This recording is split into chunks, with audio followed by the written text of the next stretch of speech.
Yes.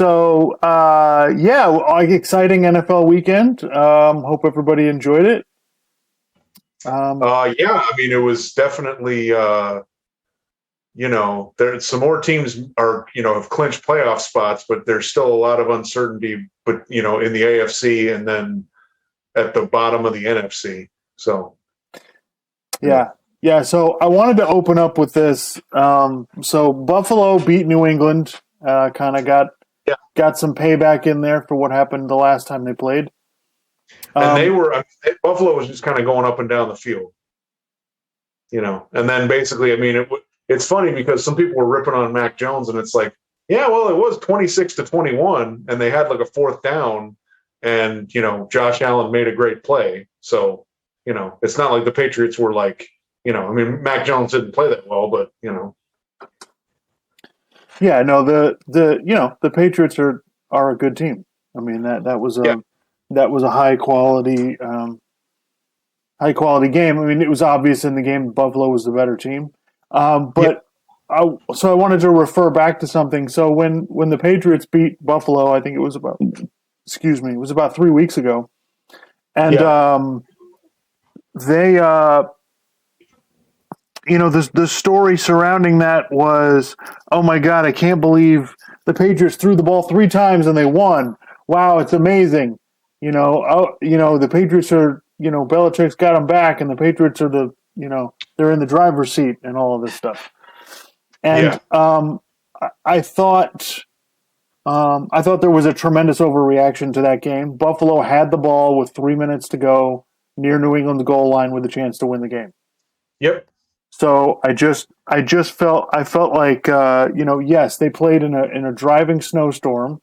So the Patriots, instead of, they ran the ball, 50 times. So of course they gained 150 yards, because when you run the ball 50 times, that's usually yeah, what it's happens. kind of hard not to, yeah, They ran the ball for 3.5 yards a carry. It's not like they were incredible running the ball. yep, And so I thought there was a bit of an overreaction, acting like Buffalo's, you know, um, not in New England's class, and Buffalo easily could have won that game.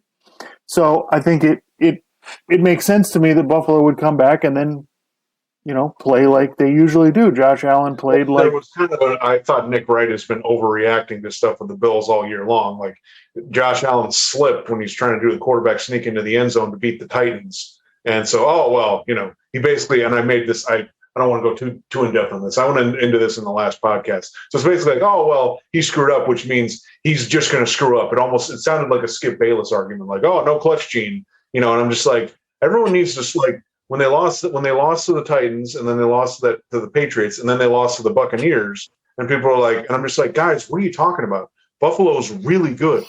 They basically almost won all of those games, probably should have. Okay. Now, do they need to start winning those games? Yeah. Okay. But to act like, oh, well, this is just an indictment of them, and that means they're not going to win these kind of games against these kind of teams. No, I don't think that's the case. Okay. Buffalo's definitely got some problems, but I mean, come on, they've proven that they're really good. yeah. So I think, and like you said, this doesn't fall for the Patriots. It doesn't fall on Mac Jones. He's a rookie. Like you can't expect him to win these games for you. And Buffalo played. I mean, I'm sorry, New England played pretty well. They hung in there, but Buffalo's just a better team. They just have more talent. So I thought, I just thought it was a bit of a overreaction, and now Buffalo's in good position to win the division. So everyone went crazy. It was a big story 3 weeks ago, but like I've been saying, most of this NFL season, the individual games don't really matter that much. Yeah, So it's the whole course of the season. right. So yeah, I thought that that was a little bit overrated. So I was, it looks like, and it looks like the Patriots are going to make the playoffs. So they're still in a good place. My other kind of bigger picture take was that the Colts beat the Cardinals, and basically did it the way they've been winning. Basically, they run the ball on offense, they play good defense, they keep the games in front of them, and they execute. Yeah, And I think that Carson Wentz has not been unbelievable. He certainly hasn't been, Josh Allen, Aaron Rodgers level Right. good, but he's been good enough. He's made the plays that are there when he needs to, and he hasn't made the gigantic mistakes. Well, that's the other thing people forget. He's only thrown like 6 interceptions. Right. So, Yeah. and I understand that some of the interceptions are really bad, but, he's only thrown, I mean, granted, they're obviously managing him a certain way because they don't want to give him too much and have him screw up the game. So, Yeah. I think they're like undefeated when he throws the ball less than 35 times. So, but I watch that team and I just go, Carson Wentz doesn't have like we're comparing Carson Wentz to the standard of a great quarterback. He doesn't have to be great. If Carson Wentz can play like Ryan Tannehill does, yeah, the Colts could win multiple playoff games.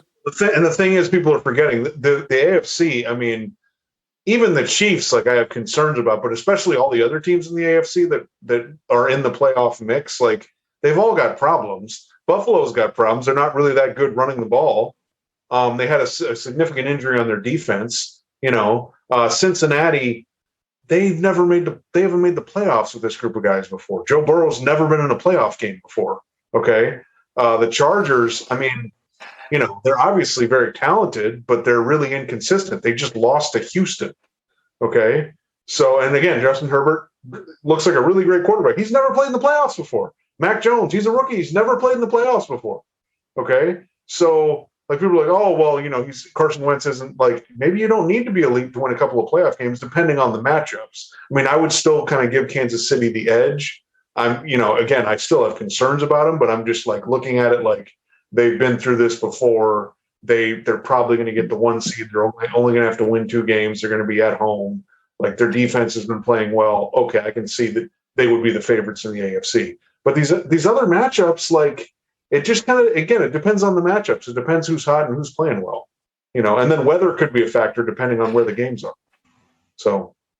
Yeah, exactly. So, I mean, those were the kind of my main 2 takes. I've got a bunch of other stuff, but what anything interest you that you wanted to bring up about the NFL games? So I guess the 49ers are probably done as far as making the playoffs, given that Jimmy Garoppolo has a broken bone or what does he have? He has a broken thumb and a torn ligament. Yeah. I mean, it depends. They have to play the Houston Texans, so they could still win that game even with a backup, and they have to play the Rams. They can still get in the playoffs just because after the top 5 teams in the NFC, the rest of it is a mess. Right. So they can still get in the playoffs, but I kind of that was one of those things. I was on them to start the season. I thought they could really be something, but they sort of turned it around. But now it's the Colts I believed in. The Colts are starting to show why I believed in them. The 49ers, that game they lost to Tennessee last Thursday was a bad loss, and I'm not sure. They're just too inconsistent. All right. Yeah. So let's see. What else did I have as far as the NFL goes? Man, the Arizona Cardinals, are completely falling apart. Yeah. I don't know what the hell. I don't know. They look like they're, from watching them, they look like they're not sure what to do. They're obviously missing DeAndre Hopkins. Yeah. But their offense is really a problem. The defense hasn't been that bad, but they're just there. I mean, when you're having, you can't get more than 20 points, and they had trouble scoring against the Detroit Lions. Like, that thing has completely fallen apart. Cliff Kingsbury has not done well in December. So they're right now they're in danger of not winning. They're going to make the playoffs, but they're in danger of losing out on the division to the Rams. So the Rams they struggled against Minnesota, but threw 3 picks. Yep, threw 3 picks, but they managed to win. So I think they're definitely better than they're the best they've been all season right now. But it still might be a bit of an issue for them.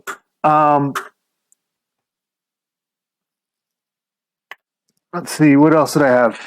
Joe Burrow was incredible in that game.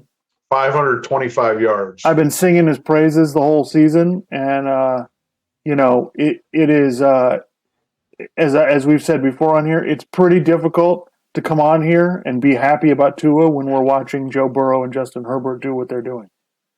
Yeah. It's pretty difficult to watch two guys that were in the same class, one guy drafted before him, one guy after him, that are home runs. That teams that it's one of those things where people can go, oh well, Tua's won 7 games in a row and his completion percentage is what it is, and I'm just like, yeah, but guys, are you watching these games? Do you think that Chiefs game, do you think Tua would have any chance in that game when the Chiefs are playing the Chargers? Do you think he would have any chance in that? Do you think he would have had any chance against the 49ers in that game? I mean, the Bengals lost, but Burrow made some throws to tie the game and send it to overtime. Do you think Tua is capable of that at all? Has he ever shown you anything like that? Have we seen a game-winning drive from Tua yet? Maybe, but it was probably in a really close, it was probably for a field goal or something. So, guys, it's not that I'm saying Tua's terrible. He's not terrible. But, compared to that, if you can't see that there's a wide gap, I don't know what to tell you, because you're either willfully ignorant or you're just not watching and paying attention. I don't know what to tell you. Yeah. So you believe in the Chiefs the most as far as AFC contenders? You think it's their conference to lose? Yeah, I mean, who did they just play? I'm trying to remember who they just played. Pittsburgh. All right. Pittsburgh's not very good. But I mean, I think that they're not as explosive as they used to be, obviously, but their defense is good. Mahomes has stopped turning the ball over like crazy from the beginning of the year. And, I just think they've been there before. They've got the experience. They have, outside of Belichick, they've probably got the best coach in the conference. I mean, Baltimore, I don't think they're going to make the playoffs. And even if they do, what the hell do you have, right? I mean, but yeah, so I think you kind of got to have them as a favorite. I mean, because they've been there before. And I had them there at the beginning of the year, and then I thought they were going to miss the playoffs because they were playing like crap, But they've turned it around. So anytime if your quarterback is Patrick Mahomes and you're coached by Andy Reid, and you got a stable organization, I probably shouldn't just be so quick to say you're going to miss the playoffs and completely doubt everything. But yeah, probably out of everybody out. But again, it's not like I'm going to give them the edge, it's not like some huge edge. Like if they have to play the Chargers, the Chargers got a really good shot to win that game, even in Kansas City. So the Bills, I would still give the Bills a shot. Maybe even the Bengals. I mean, they haven't been there before, but I mean, I still think they're more vulnerable than they've been. So, but I still think I would probably pick them as a favorite. Yeah, I think I like Kansas City, and I think Buffalo, and if Tennessee gets Derrick Henry back and the Colts, I think I forgot about that. Yeah, those teams have a shot. But I think overall, you look at the Kansas City on both sides of the ball, they've probably got the best quarterback. So they probably check all the boxes. The NFC, Green Bay still got the 1 seed, but looks like they're kind of fading a little bit. Yeah, they kind of hit a stride, and then they're kind of, yeah. So, I mean, I would still have them as the best team, with the Bucks and the Rams, kind of right there. And then who else? I'm trying to think of who else. Cowboys and the Cardinals. You can make a case for the Cowboys. I'm not really buying it, but you could make a case for it. I mean, they're going to win that division, so they'll get a home playoff game. They'll probably have a favorable matchup there. And then, look, if they can run the ball, and if they're in a game and they're running the ball well, then okay. Yeah, I think it's kind of on the table, Yeah. I think Green Bay struggle a little bit. I think they need to get some guys back on defense. If they can get their guys back, I do like them best, the way they match up with these other teams. And Tampa has the same issue. They need to get some guys back healthy if they're going to beat Green Bay. But there's still Kansas City and Green Bay have the 1 seeds now, but they're all up in the air. They need to Yeah, win. so there's this, and then to be honest, this is a good job by the NFL adding the extra game, because I definitely think there's when they show like who's in the hunt for the playoffs, it's been like a bunch of teams every week. So it's like, okay, there's a bunch of fan bases that still feel like they got a shot. You know, however realistic that really is, but based on their record, they still feel like they got a shot. So this has been good. You know. Yep. Having the extra game, and then also adding the extra team to the playoff, the extra two teams to the playoffs. Yep. So the next 2 weeks we have no Thursday night games, no Saturday night games. It's Sunday, all Sunday, then one Monday night game. One Monday night game, and then all Sunday. Yeah. Yep. So this is going to be should be pretty good stuff. I'm excited. We got 2 weeks to go. We finally hit somewhat of the stretch run.